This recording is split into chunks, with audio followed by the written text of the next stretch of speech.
En fait, on est entrepreneur quelque part. C'est plus une absence de choix. Pour moi, j'ai essayé de travailler en entreprise, j'ai essayé d'être salarié, et en fait, ça n'a jamais vraiment fonctionné. Je me suis jamais vraiment épanoui. J'ai pas progressé comme je voulais. Je me sentais pas à ma place en fait. Et du moment que j'ai ouvert mon entreprise et que j'ai commencé à travailler pour moi-même, tout s'est déclenché, j'ai commencé à être bien mieux dans ma peau, j'étais bien plus motivé. Donc en fait, c'est presque une absence de choix. C'est que si je ne suis pas dans l'entrepreneuriat, si je ne suis pas entrepreneur, j'ai du mal à m'épanouir tout simplement. Alors, c'est jamais facile de lancer sa boîte, c'est toujours énormément d'administratifs, c'est toujours beaucoup de papier, beaucoup trop pour un entrepreneur. On n'aime pas ça, par définition. On a plutôt des profils terrain, on veut avancer, on veut vendre nos produits, on veut rencontrer nos clients. Donc, toutes les préoccupations administratives, ça reste la plaie pour un entrepreneur. Mais je pense de manière objective, Genève est bien structurée, créer son entreprise, c'est facile. Les services administratifs fonctionnent dans la globalité vraiment très bien. On a toujours quelqu'un, un référent, une personne à contacter, des réponses rapides et globalement, pour avoir monté d'autres entreprises dans d'autres pays, Genève est assez bien structurée de ce point de vue-là et c'est assez agréable, assez direct. Genève et la Suisse romande, c'est tout petit, c'est quelques centaines de milliers d'habitants. Et évidemment que les ressources et les talents sont rares et sont de plus en plus rares aujourd'hui. Donc il faut être ouvert à l'international, il faut être ouvert à des modes de travail à distance, il faut être flexible et vraiment se réfléchir à la valeur qu'on peut apporter aux employés. Et je pense qu'à ces conditions-là, on arrive quand même à trouver des bonnes équipes. Et je suis assez confiant de ce côté-là.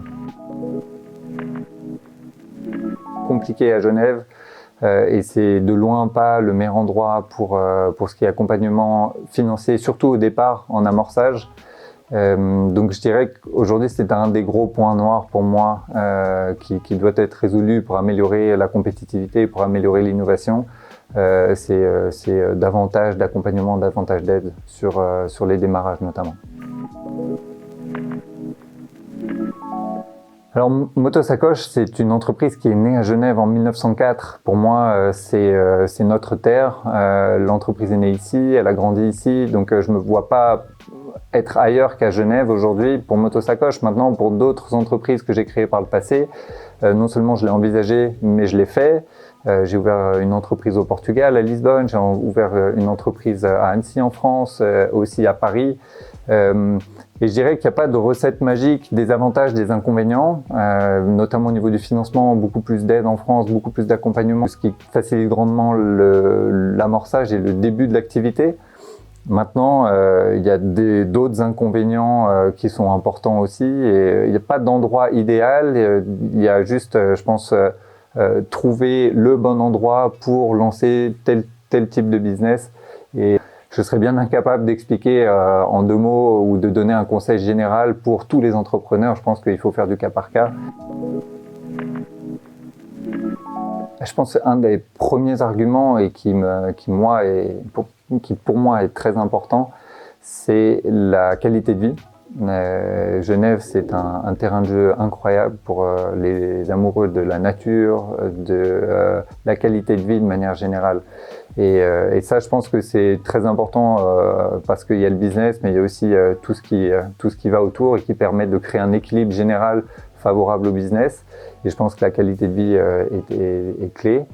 Je pense que c'est une ville qui fonctionne, mais comme de manière générale en Suisse, l'administration fonctionne bien, les services publics fonctionnent bien, et ça, pour l'avoir vécu à l'étranger, c'est quelque chose qui est extrêmement appréciable parce que vous avez ce sentiment de sécurité, que les choses sont huilées. Il y a aussi une grande confiance dans les affaires. Vous pouvez conclure un contrat en serrant une main. Et ça, quand vous êtes à l'étranger et que vous voyez que chaque décision doit faire l'objet d'un contrat signé par plusieurs personnes, etc. Je pense qu'on travaille encore avec cette relation de confiance et on n'est jamais déçu. Moi, en 12 ans d'entrepreneuriat, j'ai jamais eu une facture non honorée en Suisse. Et ça, c'est juste un exemple parmi d'autres, mais qui me fait penser qu'il y a encore de belles choses à créer et qu'on est très bien en fait de ce côté-là du monde.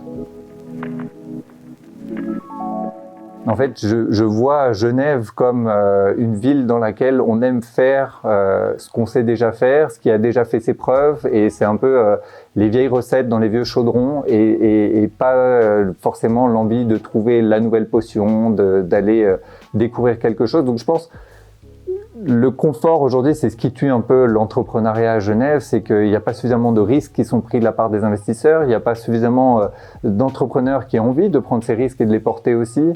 Et puis l'accompagnement de ces entrepreneurs ne se fait pas avec suffisamment d'ambition, je pense, et c'est ce qui freine l'écosystème de manière globale, qui a du mal à prendre particulièrement sur l'innovation.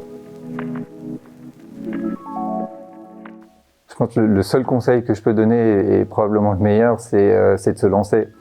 En fait, j'ai énormément d'amis et de gens qui souhaitent se lancer dans l'entrepreneuriat, qui me demandent justement comment faire, où aller, comment commencer, quel est le bon signal qu'il faut attendre.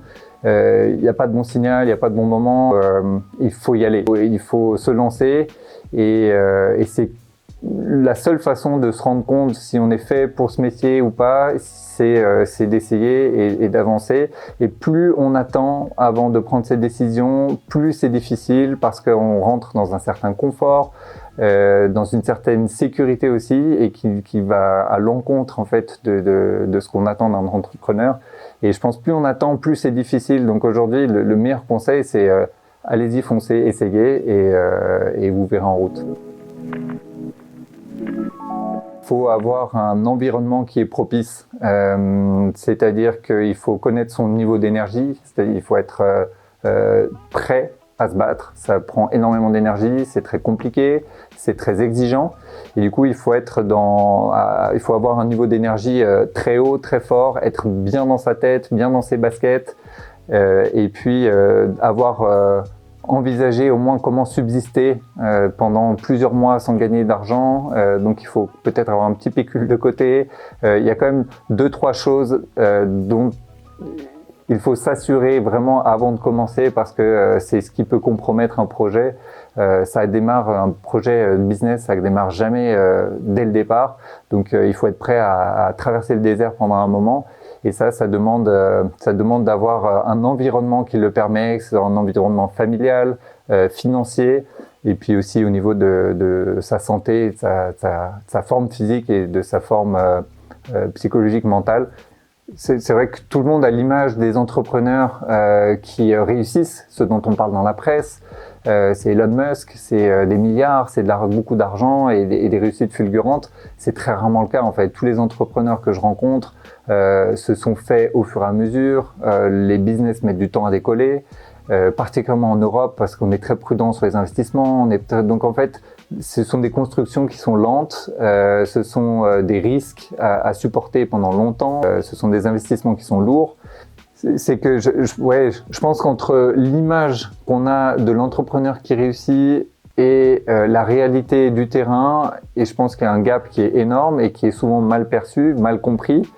Et je pense que c'est aussi important d'accompagner les entrepreneurs sur ces aspects-là, c'est-à-dire qu'il y a des moments de doute, il y a des moments qui sont très durs, et d'avoir des personnes qualifiées qui comprennent ces environnements-là pour pouvoir aiguiller, rassurer, aider, donner les bons outils. C'est aussi quelque chose qui serait très utile et très favorable à l'entrepreneuriat. Et quand la réussite frappe à la porte, je pense que c'est des efforts qui sont vraiment extrêmement mérités.